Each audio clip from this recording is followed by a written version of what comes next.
Hello learners, welcome to the Junior High School hour on the Joy Learning channel. My name is Collins J. Mensah, and I'll be your teacher taking you through ICT. In today's lesson, we are looking at how we will browse through a web page using hyperlinks. How to browse through a web page using hyperlink.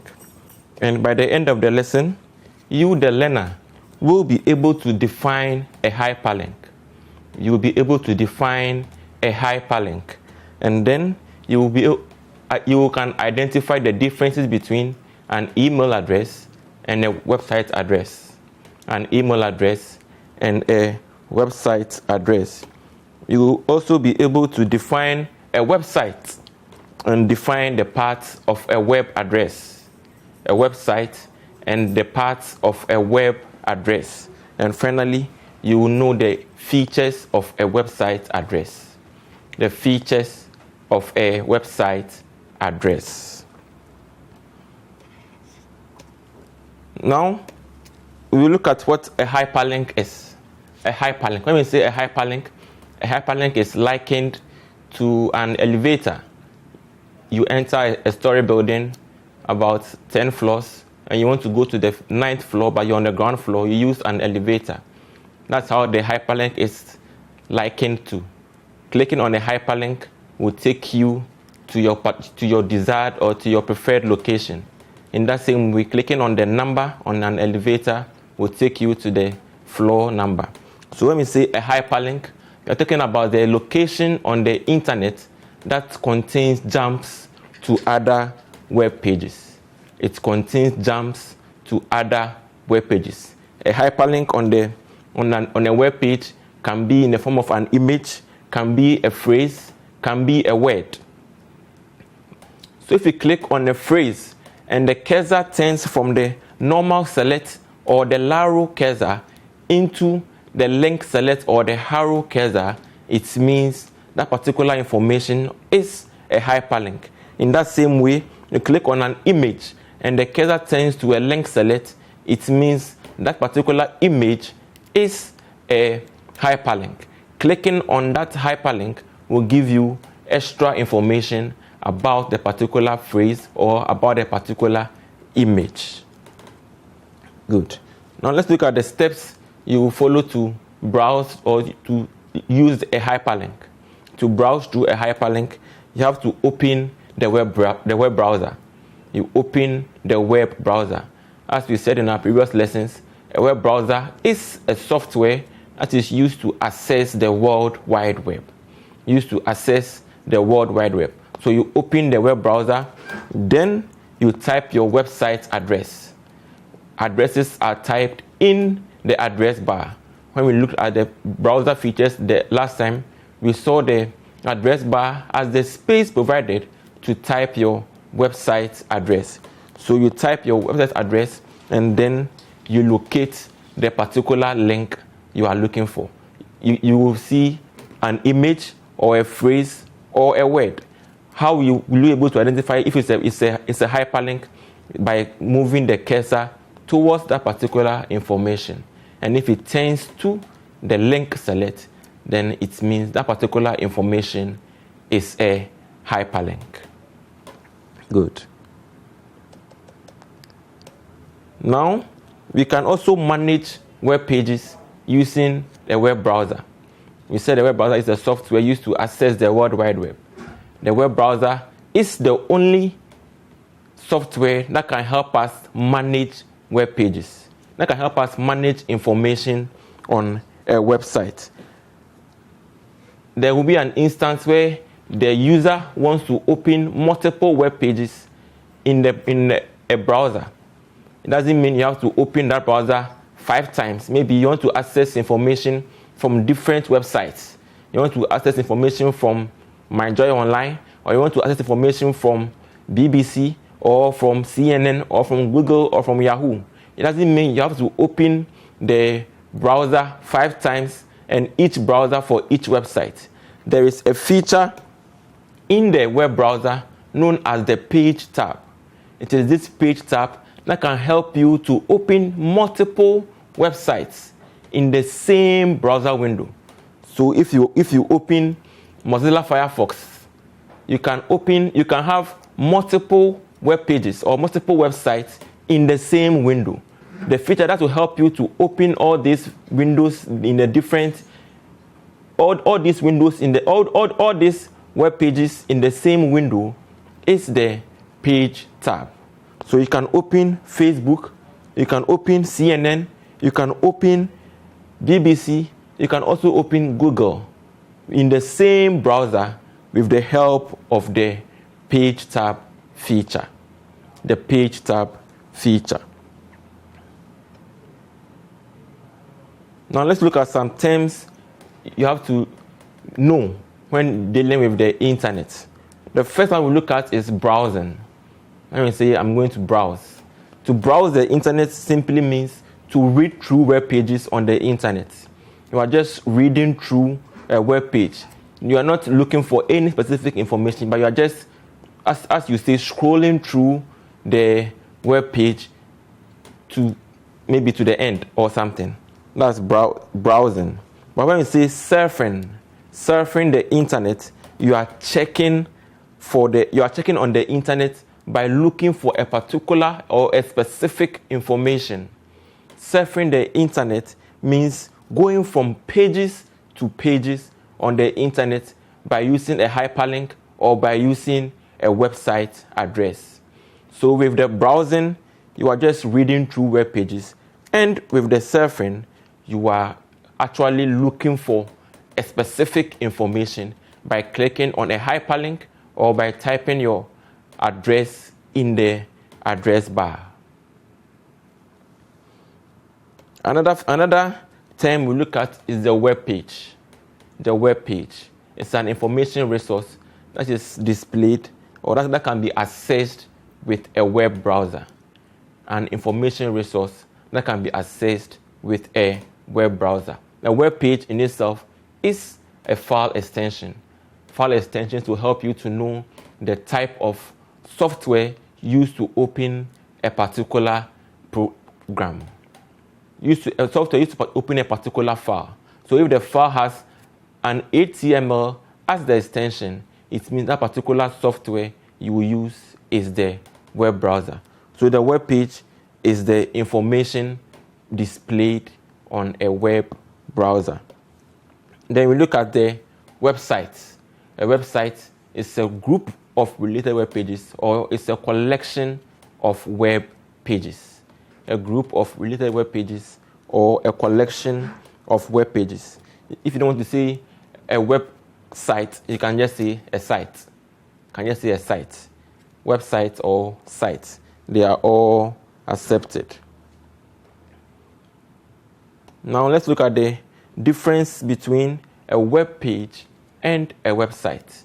Differences between a web page and a website. A web page, from the definition, we said, is a single unit of information that can be viewed with a web browser.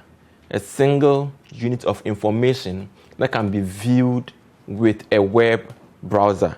And then the website is the central location for all the web pages. The central location for all the web pages.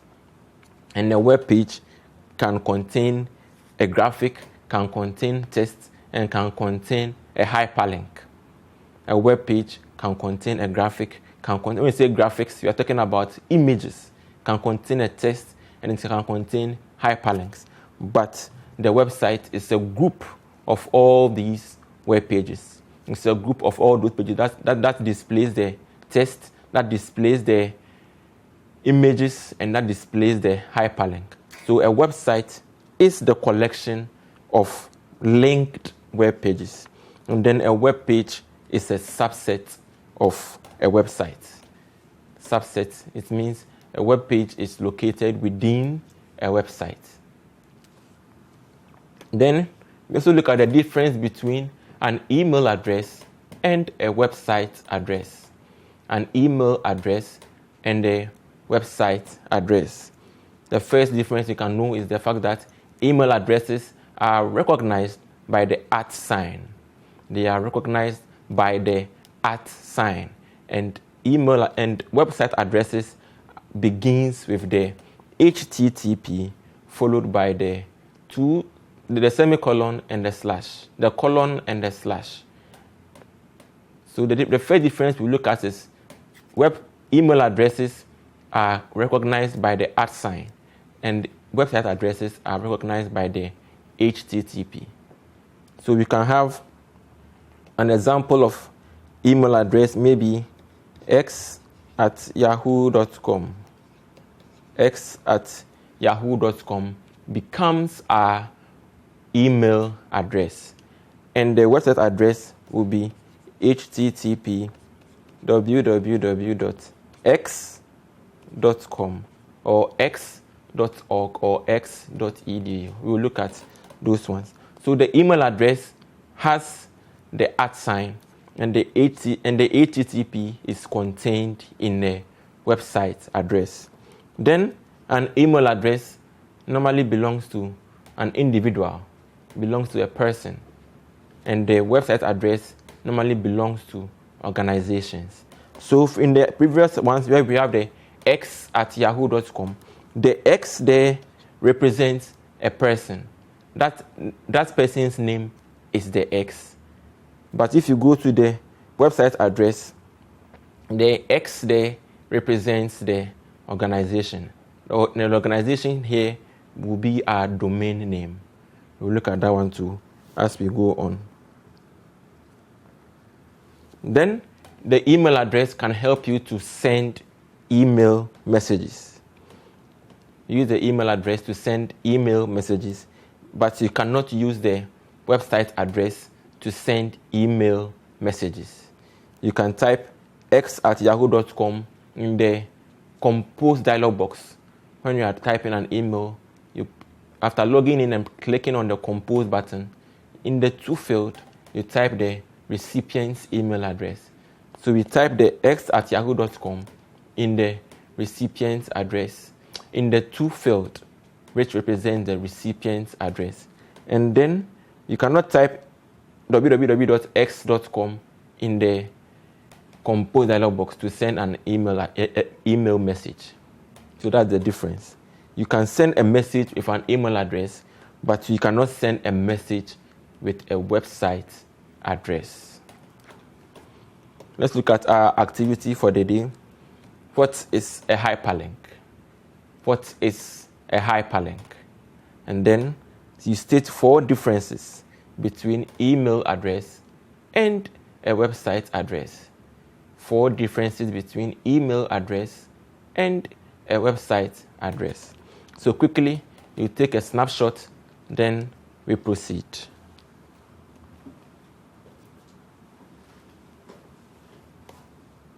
Now we will also look at how we will access information using a website address. How to access information using a website address. And we've already seen that a website is a collection of related web pages that have a common domain name. A group of related web pages that have a common domain name. So we look at what a web address is. A web address is the same as website address, and it is a unique address that identifies a particular website. A website address is a unique address that identifies a particular website. And these addresses are typed, as we said earlier on, in the address bar. All website addresses are typed in the address bar. Then we also have another term known as the URL. The URL, or the Uniform Resource Locator. Uniform Resource Locator is an address of a particular website. The address of a particular website that is made available on the World Wide Web. The address of a particular website made available on the World Wide Web. Now let's look at the parts of a website address. The parts of a website address. every address begins with the HTTP. As we said, when you're looking at the differences between email address and the website address, every website address begins with the HTTP. And that HTTP represents protocol. It represents protocol. Then we have the www, which represents the host name. The host name. When we say host name, we look at that one there. Then we have the domain name. The domain name, we have parts of the domain name known as the top level domain name. Top level domain name. Then we have the file or the directory. Then we have our web page. As I said, the web page is the file extension. So we have another activity here for you. You have to identify the parts labeled I to VI. The parts labeled I to VI in the web address below. This is a typical website address, and you are to provide us with the options for I to VI. So the HTTP represents which name or which part. The jargon represents which part. The .com represents which part. You have to identify these parts that have been labeled. So that one too, you can quickly take the snapshot, then we proceed. Good. Now let's look at these features, these parts of the website address, one after the other. The first one we look at is the protocol. We'll look at the protocol first. The protocol is a set of instructions. The set of instructions or the set of rules that enables communication between computers in a network. The set of rules that enable communication between computers that are connected in a network to transmit data. The protocol is the set of rules that will enable the transfer of, that enables communication between computers that are connected together. Then we look at some examples of protocols. The first one we saw in the address there is the HTTP. And this HTTP means Hypertext Transfer Protocol. Hypertext Transfer Protocol. It is the protocol that enables the transfer of hypertext across computers or across devices that are connected to the internet. The transfer of hypertext among computers that are connected to the internet. And it is this protocol that enables a web browser to know the protocol is going to, which protocol has to access a particular information in the domain. This protocol enables the browser to know which particular type it is supposed to use to access information that has been given to it from the domain. So that's HTTP. And we have FTP. FTP also means File Transfer Protocol.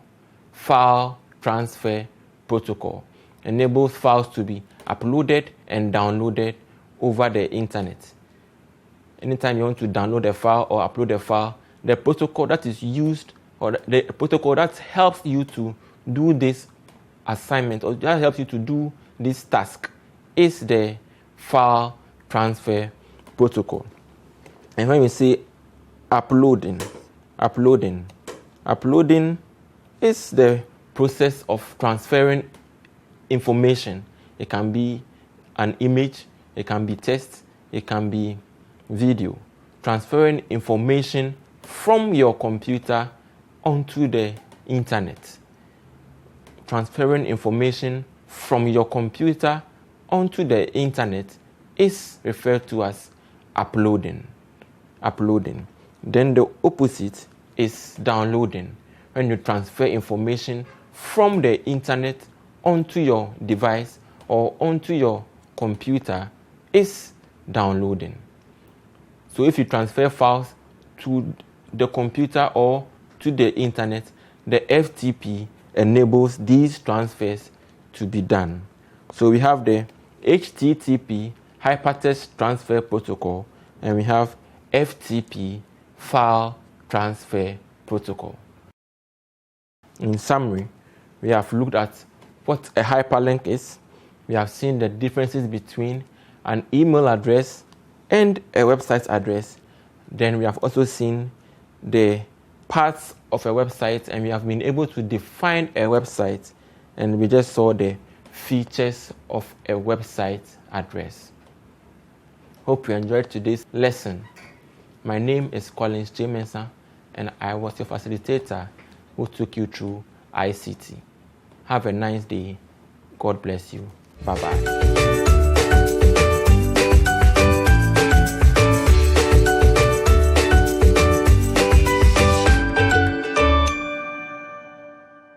Subscribe to our YouTube channel, Joy Learning TV.